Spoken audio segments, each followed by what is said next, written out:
For the last 15 years, Adam Montiel has been bringing you the stories, the people, and the producers that make wine better and more fun. Whether you're a connoisseur or a cork dork. Here, we taste it, we spill it, we leave it all on the table. It's The Pour with Adam Montiel. Yes, we taste it, we spill it, we leave it all on the table. Today we're pouring into something a little bit unexpected, Mexico's emerging wine scene. Joining me is Michael C. Higgins, PhD. He's an award-winning author, photographer, wine explorer, pilot. His latest book is called Exploring Wine Regions, Mexico. This guy has a passport full of vineyard stamps from Bordeaux. He even has a book on the Central Coast wine scene. So he's got stories for days. Grab a glass, get comfy. This pour, gonna be fun. Well, cheers.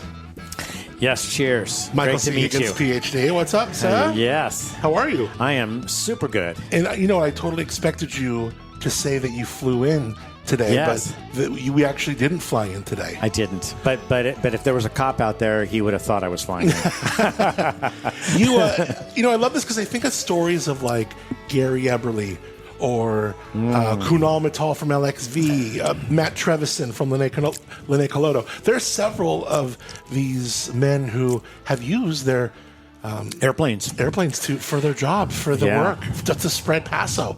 Yes. I met Gary Eberle not because of wine, but because of airplanes. Is that right? Yeah, we met because of airplanes. How'd that and go? Of course, we follow up with lots of wine. Yeah.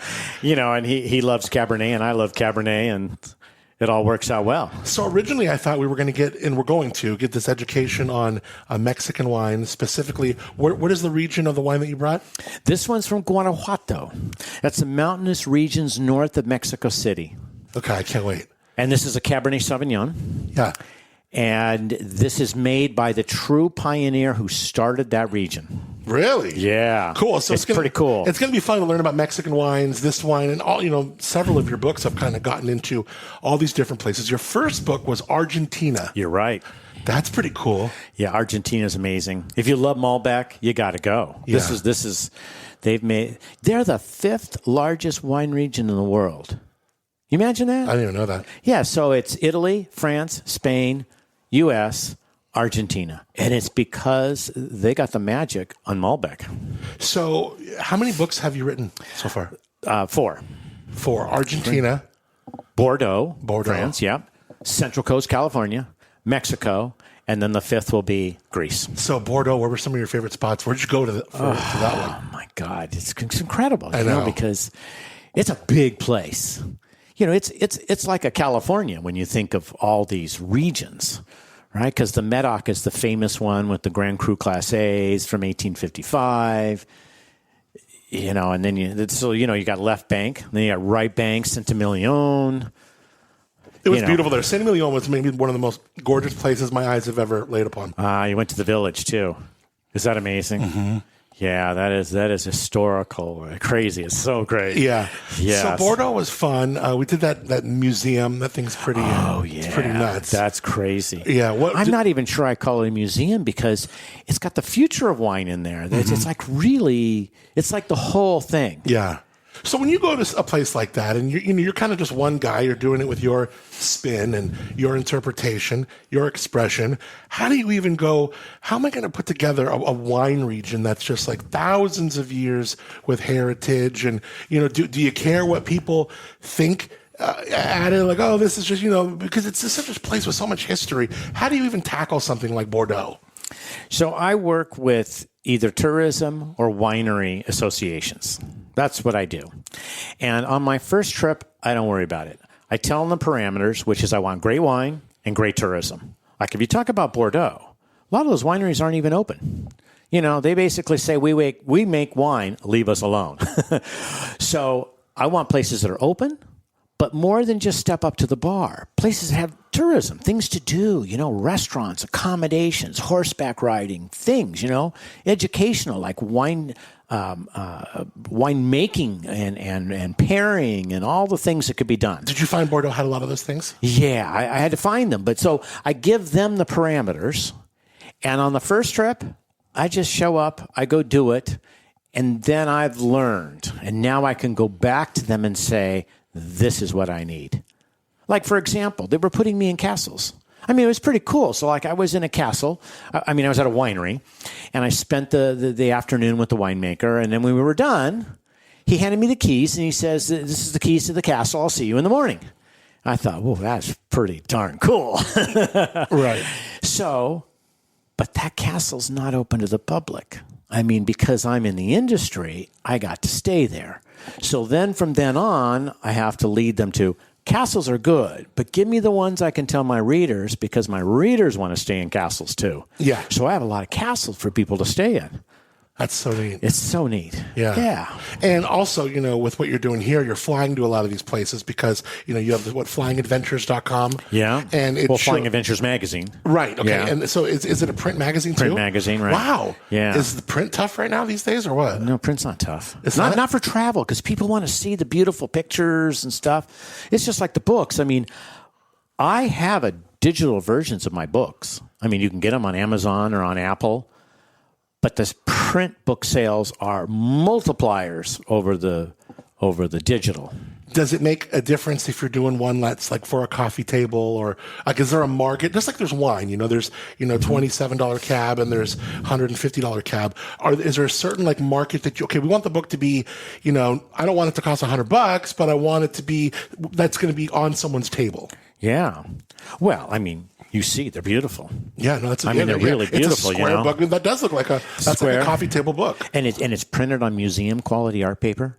I mean, it's just, and I'm a photographer, so these are my photographs. So I just take beautiful shots so that this is a coffee table book, and it's interesting with this Mexico book that came out. When I was talking with my distributor, Baker and Taylor, I was telling you, they distribute my books all over the world, and they said, we're increasing our efforts on gift stores because they realize it's a gift. It's a coffee table. It's, for $45, and the Mexico book's only $35. Argentina, we do Bordeaux, and then you do California. Right here, California, but the Central Coast. Central Coast. I mean, I started as California, and then I realized people need to know why the Central Coast is amazing. The wines are just as good as Napa and Sonoma, and the tourism is just as good, and it's such a beautiful place. So I focused on the 3 counties, Monterey, San Luis Obispo, Santa Barbara. What first, kind of sparked your passion for exploring wine regions? Was it the wine or the adventure itself that kind of hooked you? Well, you're asking a bigger question than you think you're asking. So after 20 years with my magazine, Flying Adventures, I got tired of deadlines. That's what happened. Because, when you get one issue done, you got to do the next one and the next one and the next one. I gave my business to my staff. I said, you run it. You get the deadlines. You get the revenues and profits. And I left for Argentina. And I went to Argentina because I wanted to know why the Malbec tasted so good. Because every place I went, restaurants, the Malbec was so good. And I wondered why. And so that's when I went to Argentina. I went for 5 weeks on my first trip. And I thought I was going to bring a story back to, give to the magazine. But 5 weeks is a big story. It was too much. So the entrepreneur in me decided to create a book. And that's how the book series started. Oh, that's so cool. Isn't that interesting? What a story. And you know what? I have no deadlines. Yeah. And I have no employees. It's great. How has your artistic background shaped the way you write and photograph for your books? Well, my bachelor's degree is in commercial art. And then my master's is in business. So I've mixed sort of left brain, right brain, business, art. I've always done that. What's your doctorate in? It's in business also. Yeah. When I was getting my MBA, there were too many MBAs. I thought, what's my advantage? So I got a doctorate. Yeah. So that's why I did that. What's something people often misunderstand about the Central Coast wine scene from someone with your lens and your perspective? Wow. I mean, I know from living here, being here, doing this for as long as I could probably think of things. But when you make an effort to try and get to know a region as you have, and, you're obviously writing about it, you're very close with the people, with Paso Wine and like Chris, we were talking about off the air and stuff. What are some kind of things that you don't feel people really quite wrap their head around when it comes to this wine region? They don't realize how good the wine is here. I mean, Napa's so famous. And the quality of wine that comes out of Napa makes people think that's where the best wine comes from in California. And it's not true. There's lots of great terroir along the Central Coast for all types of wine. The cool ones, the hot ones, the Cabernet, the Pinot Noir. It's all here. It's the quality. I mean, this is kind of a funny story. I was dating this woman who always wanted me to take her to Napa. Well, you know what? I stopped dating her because all she wanted to do was go to Napa. It's like, there's more to wine than Napa. Yeah, right. And here we are in the Central Coast. This is a great place. I mean, we were talking about Paso Robles. Napa wineries buy their Cabernet grapes from Paso Robles. They've been buying Zin from Paso for decades. That's right. Sure. Because where they can put 25% in the bottle and still call it Napa. And they do. What sparked your passion for exploring wine regions? What was it that just really kind of said, I want to, was it just being done with the grind? Well, no, because I wasn't planning to do anything else. I wasn't going to Argentina to do a book. I was going there because I want to know why Malbec was so good. Yeah. I mean, fortunately, I was able to retire from the magazine, give it to my staff. It was a great thing because, you know what? They helped me make it successful, so now they can take it to the next level. Yeah. So it really came out of too much information for the magazine. And then I thought a book would be good. And then I went back again, and then the book started developing. And it's, I mean, the answer to your question has changed over the years because as it's growing, I'm just really developing the book and learning more about how to make it a great book and a better book. And look at what's happening right now. Central Coast. I'm showing people what the Central Coast has to offer that they don't necessarily know. Mexico. We're going to talk about Mexico again today, too. Well, people think of Mexico for tequila, as they should, right? But they don't realize Mexico wines are really good. In fact, speaking of Napa, one of the wineries in Mexico, their wines are on the French Laundry's wine list in Napa. The three Michelin star restaurant. Of course. So, the stuff is good. Yeah, I love this. Yeah, so I think I want to show people things that they don't already know. Yeah.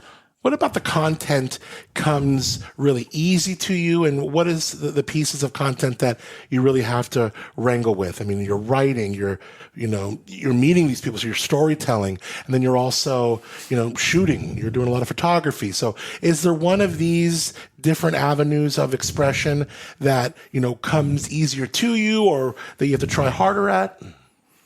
Well, that's a good question because I love photography. And the photography to me is what I love doing in the book. I write it because I have to. I photograph it because I love to. Yeah. And it's nice because, my first 3 books have won 28 awards. And some of these organizations, they give you the judges' notes. So I get to read what they have to say about the books, the good and the bad and the ugly. And they like my writing style. So I keep doing it that way. What would you say that style is? I don't know. Yeah. Well, it's personal. It's very personal. Approachable and relatable. And yeah, it's casual. When I send it to the editor, there's this balance between they want to formalize it a little bit, right? And it's like, but this is my style. So I try. We sometimes we have some good debates. Yeah. Now, when you are, doing the stuff with the flying, are you finding there are a lot more wine-related experiences that are devoted for people?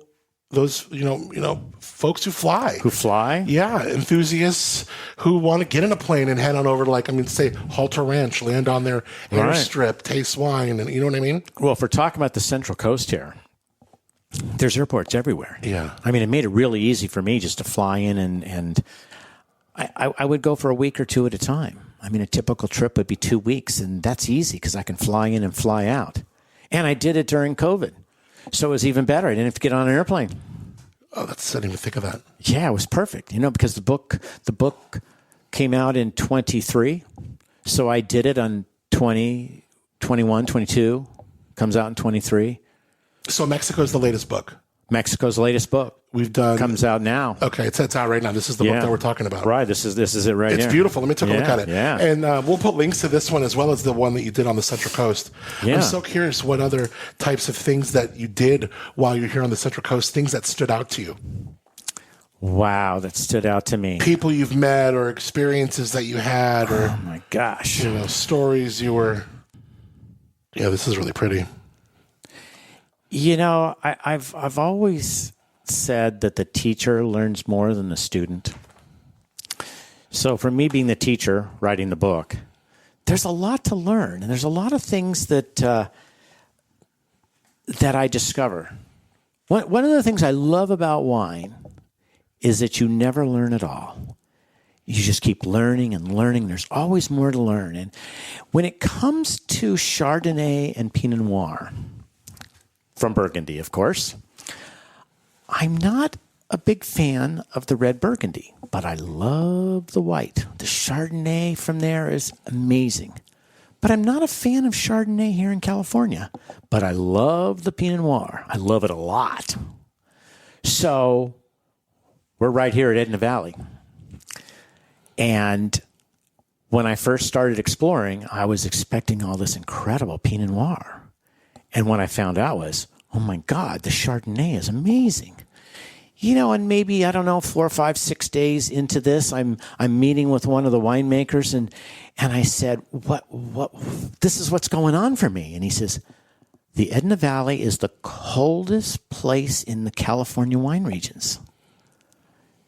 The terroir here is the coldest. And so it more represents Burgundy. So think about that. So my love of Chardonnay from Burgundy is happening here in Edna Valley. And little did I know until I got out and started doing the research. And that's what I can put in my book for people who feel the same way. Yeah. I love that. I love the way you kind of help connect. These are your dots that you're connecting, but the way you do it, it allows us to kind of go along for the ride. Yeah. What did you learn about Mexico? Wow. Well, okay, so there's 3 regions that I put in the book. The primary region is just south of San Diego in Baja California. It's called Valle de Guadalupe. It's an hour to an hour and a half south of the border. That's where 90+% of the wine made in Mexico is there. It's a great place to go. But there's a real great surprise. The food is extraordinary. You feel like you are in Beverly Hills at a Michelin star restaurant at 75% off. It's incredible. And I remember after spending my first 2 weeks there, there was a winemaker, well, not winemaker, but winery owner who wanted to meet with me at the end of the trip at one of his restaurants that he owns, which was amazing.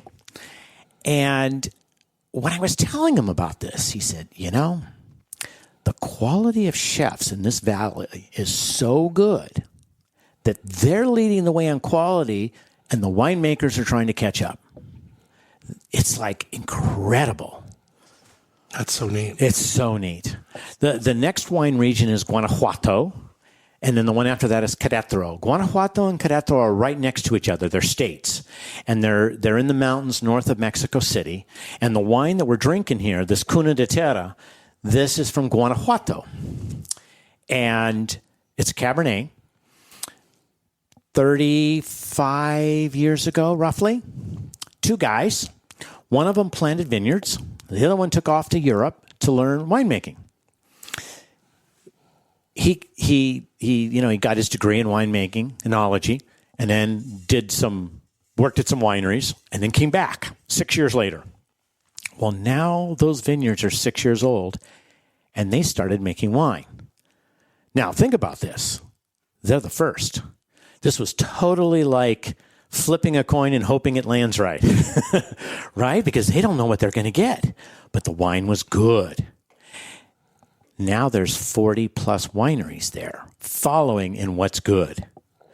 I love this wine because this is from those 35-year-old plants. I mean, did you taste the Cabernet? This is like really good, isn't it? Yeah, no, it is. It absolutely is. How do you see the future of Mexico's wine regions? Are they ready to compete on a global stage now? Well, they are. And I mean, they're succeeding already. I was telling you about the one that has their on the French Laundry. At the French Laundry. Yeah. There's another wine region in Mexico, and I didn't go there because they have no tourism. I need tourism. And there's a winery there that sent a Cabernet to the Paris Wine Fair and won first place a few years ago.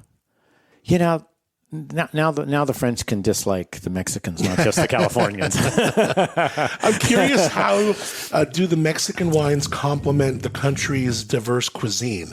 And did you have a favorite pairing or something you discovered along the way that was just like lights out? Wow. You know what's really great about these three wine regions is that most of the wineries have restaurants. Imagine that. Most of them have restaurants. So every place you go, you get food and wine pairing. I mean, yeah, you can do lunch or dinner and you can order wine, but they all plan food and wine pairing if you want to do it. Do they all do tastings the way we do? Mm-hmm. Like the places, you can go up there, spend X amount, taste this flight, buy some bottles, walk out with them. Exactly. Do they do wine club? It was funny. We were in France over the summer. No wine clubs. You're right. They don't do wine clubs. We're talking to this like seventh generation. And Bordeaux doesn't either. I know. Well, these guys were in Cork Cheverny in the Loire Valley. Mm-hmm. And it was this like sixth, seventh generation family. And the guy who's making the wines now is like in his 30s. He and his wife. They're just awesome, awesome people. The wines were fantastic. And we're just explaining kind of like this direct-to-consumer relationship that's so gold here. Mm-hmm. And they really, well, so how do they do, and like, no, the wine club, you guys got to get your wine club on here. I don't know what's preventing you from it or some sort of, if it's an allocation list or whatever you need to do. I wonder why they don't do that. I know. Especially when you consider here, it's like so common. It's like the paramount relationship that so a winery think about has. This. Argentina doesn't do it. I'm just thinking of my books. Yeah. And I've been to a lot of places. Argentina doesn't do it. Bordeaux, France doesn't do it. Mexico doesn't do it. And I've been going to Greece. Greece doesn't do it either. How interesting. It's a real California thing or maybe a U.S. thing. I don't know why. Yeah. You'd think there's got to be some benefits that they would. I wonder what's standing in their way if there's like a red tape of some sort. But I don't know. We got to figure it out. Parallels, I'm curious the parallels you find between exploring wine regions and flying. Is there like a shared thrill between both of these in a way? Well, when I'm having to go to Bordeaux, I can't really fly my little plane there. Yeah. But doing California, I can fly all over the place. How far can your plane, how far will you go? Oh, I've been. New York? Oh, yeah. Oh, yeah? Oh, yes. The farthest I've been east is Boston, Massachusetts. The farthest south. You got to stop somewhere to get fuel? Yeah. Oh, yeah, of course. It's just like with a car. You stop, get fuel, keep going. Yeah. I mean, I don't know what it is. 90% of the jets can't fly coast to coast. They have to stop for fuel, too. I guess that makes sense. It's just those big jets that have huge tanks that can go coast to coast. So... How much is fuel on a plane? Like, do you even do it by the gallon? Oh, yeah, you do it by the gallon. How much does it cost? Like, what's a gallon of... if we're paying $5-6 here in California. Yeah, in the airplane, it's $7 right now. Okay. Yeah. Well, that's not even, what's your fuel efficiency? Well, it's funny because the car I drove up in here, it's a little sports car, so you would think that I'd get good gas mileage. I get 20. Yeah. But I get 22 in the airplane. 22. Right, and I go a lot faster. Right. There's no corners. I go straight. Right, yeah. And there's no cops up there. Yeah. Is there speeding up there? Can you speed and go too fast? Well, when you get into metropolitan areas like Los Angeles, San Francisco, there is a speed limit of 250 miles an hour when you're in that airspace. Could your plane go faster than that? No.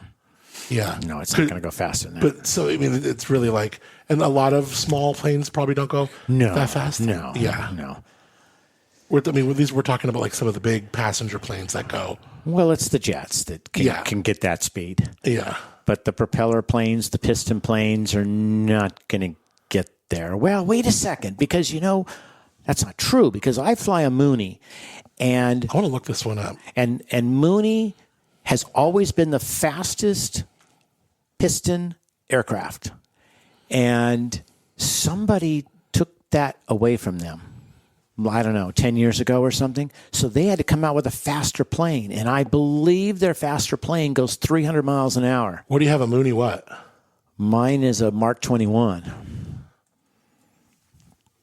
That's a cool looking plane. You looked it up? Let me look. Yeah, I mean, I just Googled image some. Yeah. Oh, but Sweet looking little plane. well, here. How many hours? I don't like those pictures. Oh, you don't? No, I have better pictures. Is it like a car when you were 16? Like, are you walking by it and just like, wiping it down? What's the name of it? Oh, wow. Yeah, it's a beautiful plane. That's a beautiful plane. And it's a sports car. It's the Aston Martin of airplanes. Wow. I mean, they're just awesome. Handling. So when you call the Aston Martin a sports car, more than just speed, I mean, you're talking about handling and probably handling, luxury. the turning and the luxury. Yeah, so it's really good. And you sit inside of it, like your legs go under the dashboard and great performance panel. And it's beautiful. Oh, I could tell you're really into it. Oh, I love it. That's pretty cool. How long have you been flying for? 30 years. Yeah. I have like 3,000 hours of flying. Man. And I don't fly commercially and I don't fly military. I just fly myself. I got a lot of hours. Yeah, so I fly. If you were going to an event, just in Boston, you're like, I'm flying. Mm-hmm. I'm flying. I'm going to figure out this, that. Where am I stopping? I'm going to map it all out. You figure it out. And how much would it cost? I mean, is it more expensive or less expensive than me flying to Boston commercial? Oh, it's going to be more. Yeah. Yeah, it's going to be more. Yeah. The farthest I've flown is to Fairbanks, Alaska. Wow. That's like in another part of the world. Yeah. How was that? It's incredible. I flew all over Alaska. It was a great experience. That's probably one of my best in-the-air experiences in Alaska. Why is that? Because everything's so big. These mountains are big and the glaciers are big and everything is just extraordinary. Yeah. But, you're asking about flying. And I wanted to tell you, in Bordeaux, I went to this winery, Chateau Venus. They focus on feminine-style wines. That's the name, Venus, right? So when I got there, the guy did a little homework on me and knew I was a pilot. And he said, I want to show you something. So we walk out to his barn, where they keep their tractors and stuff at the vineyards and things. And he opens up the barn doors, and there was an airplane. And then you see the vineyard down there? There's a grass runway right down through the middle of the vineyard. So we got in his plane and we went flying. Did you fly or did he fly? Oh, yeah, we both flew. Really? Yeah, it was incredible. We flew all over Bordeaux. I got pictures. So there's aerial shots in my Bordeaux book and shot from the plane. That is so Like neat. You were talking about how good Centimillion is. Centimillion? Yeah. I got pictures from the air of that. Incredible village. Oh, my God. You got to share some of those with me. Yeah. How cool. It was really cool. And he was just surprising you with, like, guess what? I know, right. We're about to get up in the He's air. got a runway through the vineyard. Yeah. Does it ever get crazy, those little small planes? And What's crazy? I don't know, the turbulence. Does it get weird up there? Any weird moments? Or little planes are safer than big planes. is that true? Oh, okay. Well, think if you're going down the road, right? And you're in a big bus versus a little Ferrari. Which one are you going to be safer in? If you got to deal with something, man, the sports car, you're going to move around. The bus, what are you going to do? Oh, all right. Right. Well, I'm not doing anything because I'm not flying the thing. But right. But you always think like those little planes, like you just feel like you're in something. Maybe it's just the feeling of you're in something a lot smaller, lighter, more fragile up here. I don't know, but it's all perception. But you've been into a little sports car. True. Same thing. Yeah. Right. I mean, you're right there, right? Right. And you're really low to the ground. Yeah, sure. Right. Yeah. That's pretty cool. Yeah, I feel safe. Your books combine education, photography, travel. I love that. The hardest part about blending those elements for tourism is what? What's the biggest challenge of blending all these? God, it's not hard. Okay, so first of all, my books are about going to wine regions, meaning the name, exploring wine regions. Yeah. So it's a travel book about going there. And I like to joke about the fact that grapes are the most intelligent species on Earth. Did you know that? No. Yeah, you know how you know? They live in the most beautiful places on the planet. They do. Think about where wine grapes are growing. They're just beautiful. Look at the beauty here in the Central Coast. Remember the beauty in Bordeaux. Think of Tuscany. Think of all these places where they're beautiful. So when you think about putting this all together, we're traveling to a beautiful destination. I'm getting stunning photographs. And while we're there, it's a whole food and wine experience. Incredible. Yeah. It's not just at wineries. I mean, I've got the restaurants in here where you can have amazing food and wine experiences. So putting it all together is natural to me. How about Greece? What are you excited to tell as far as Greece's story? Wow. I am learning too much. Yeah. It's incredible. 7,000 years ago, they're making wine. So this is funny. So the reason why the Italians have grapes and wine is because the Greeks took it there like 3,000 years ago. You know why the French have wine and grapes? Because the Italians took it there 2,000 years ago, and the same with Spain.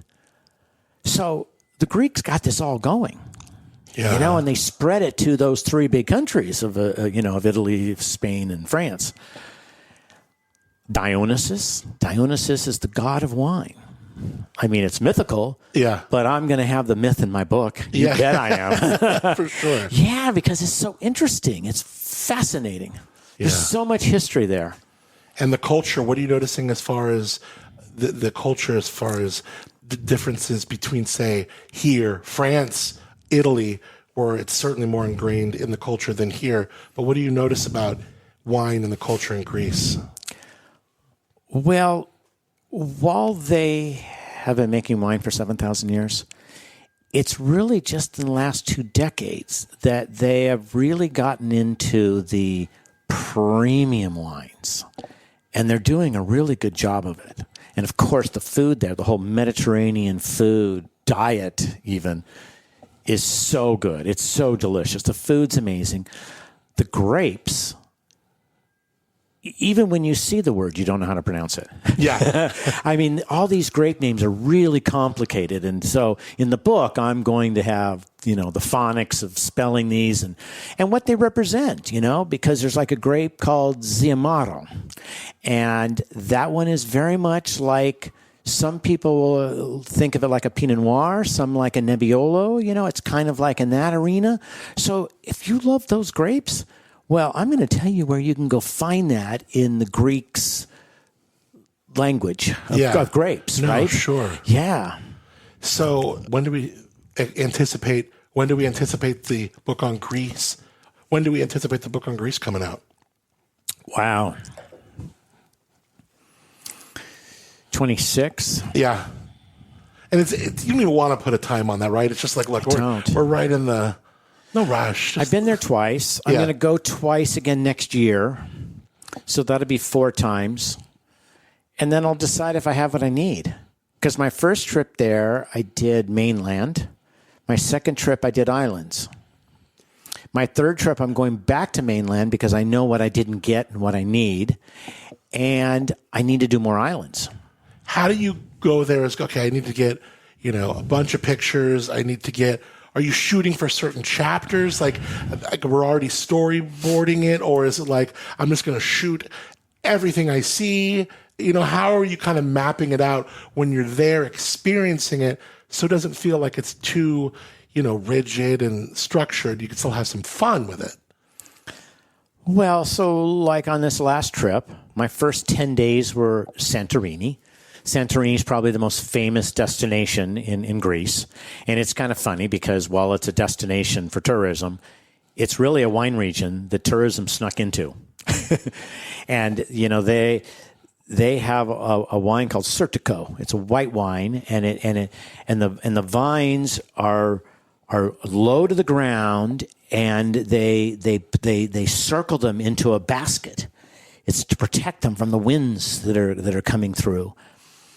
And I was there for 10 days, and I only do 1 winery a day.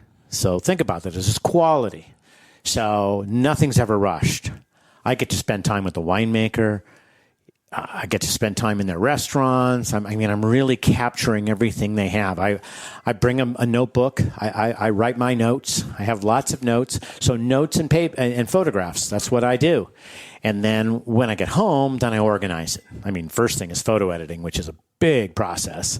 And then I organize all the photos. And then when I get into the layout, then I'm starting to figure out what I want to present photography-wise and what I'm going to write about. And it's a process. I can only imagine. Will you get back into your room that night and like open up your phone or a recording app and be like, hey, I was with Nicolas today. We did, or are you taking really cohesive notes on everything you're doing? And I'm writing it. Yeah. I'm not voice recording it. I'm writing it. All written it down. All written down. Yeah, that's so interesting. And if I have time in the evening or the next morning, generally the next morning is better because I'm not drinking at 8. Yeah. Sometimes I'm drinking by 10. You're right. Okay. But in the morning, I'll try to get to the photo editing. I need to get to the photo editing. In this world of digital, you take too many pictures. And I take a lot of shots because that's what you got to do to get the great photography. So I start going through my first round of editing, and I try to have that done while I'm at the destination. Oh, really? Yeah. Well, that makes sense. My next was Crete. That was the next island I went to, and I was there for longer than that. How long was I in Crete? I think it was 12 days and only 10 wineries. So like one day I spent the whole day with a chef. That's what I did. He was awarded the best olive oil chef in the world, and that was awarded in Italy on this guy. So I learned all about olive oil. I learned how you tell the difference between olive oil, virgin olive oil, and extra virgin olive oil. It was fascinating. And then we cooked together. Oh, my God. We cooked lamb.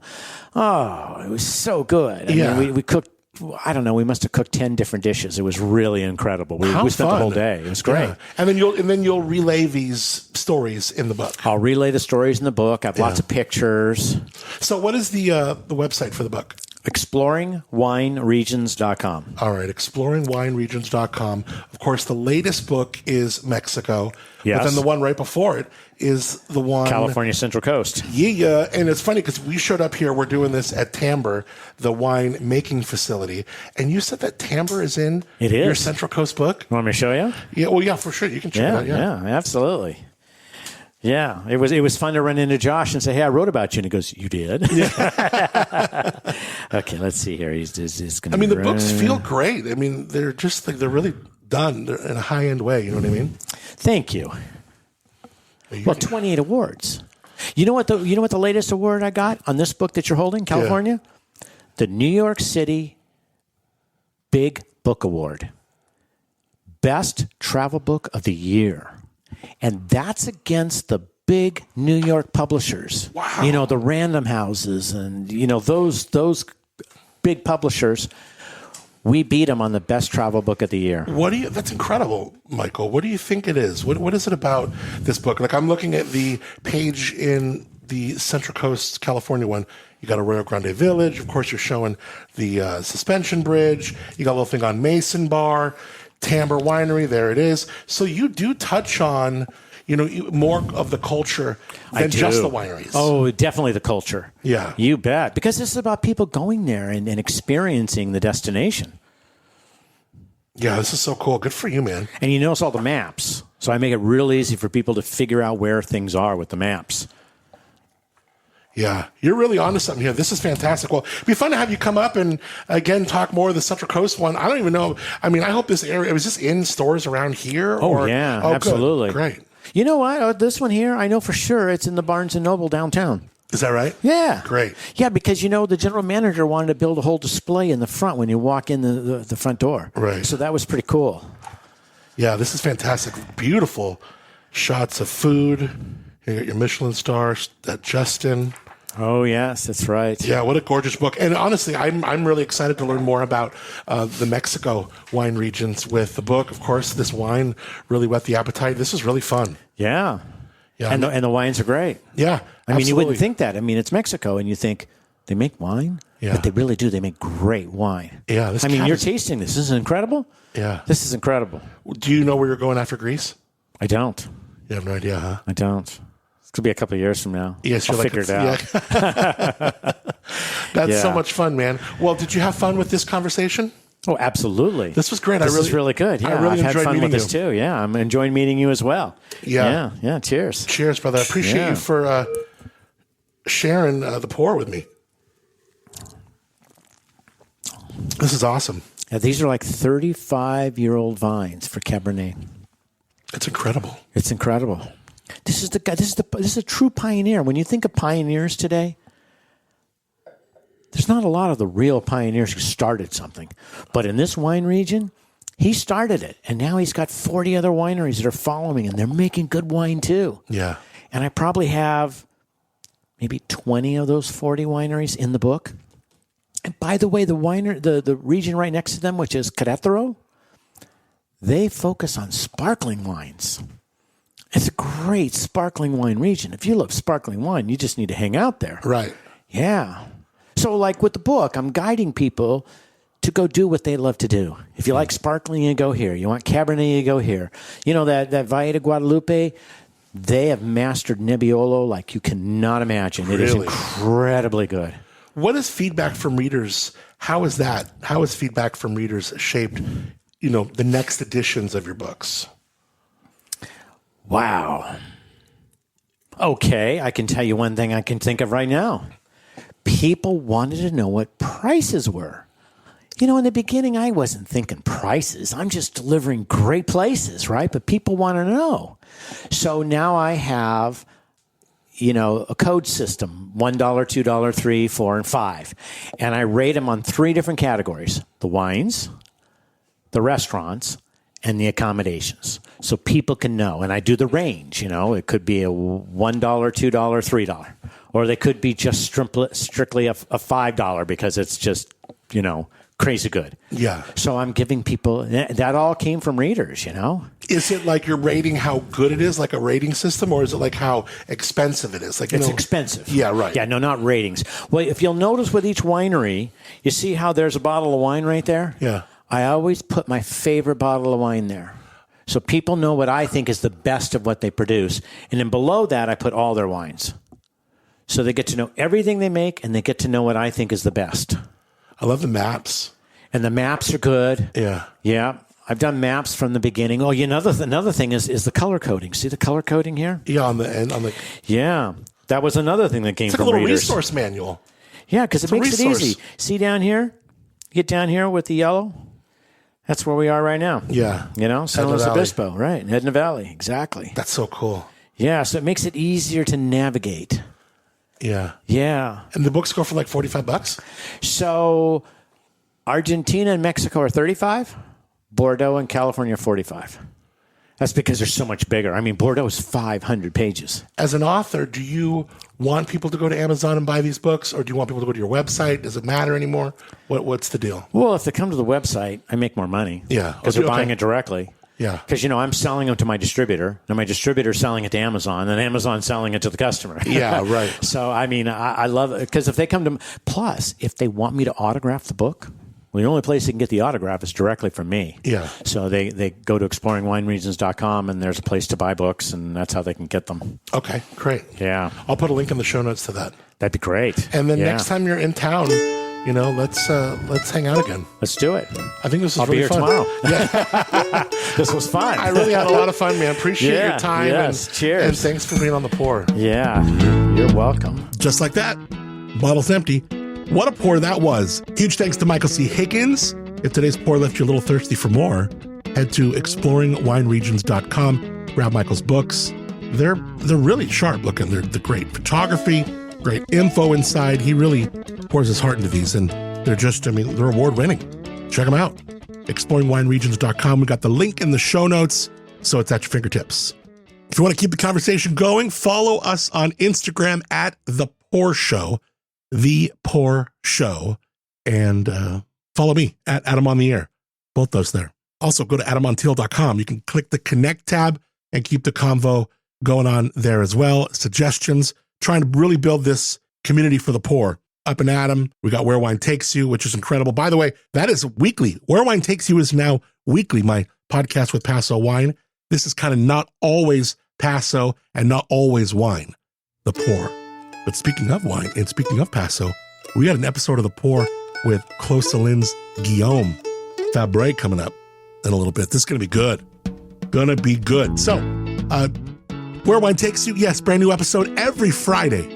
they are posting. So check out the latest episode we had on, what was the last one? We had on Randy and Jenny Heinzen, Wine Industry Persons of the Year.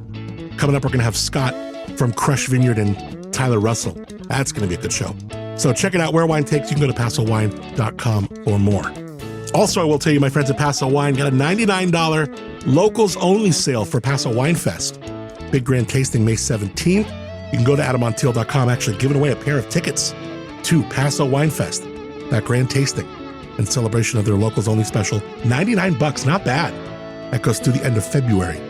But get to AdamMontiel.com again, try and win your tickets to Paso Wine Fest. All right, friend, well, that is it for this pour. Remember, every great story starts with a great bottle. Till next time, I'm Adam Montiel. Cheers. It's The Pour with Adam Montiel. You can hear The Pour in its entirety on Apple Podcasts, Spotify, iHeartRadio, YouTube Music, and wherever you get your podcasts. For more, visit AdamMontiel.com.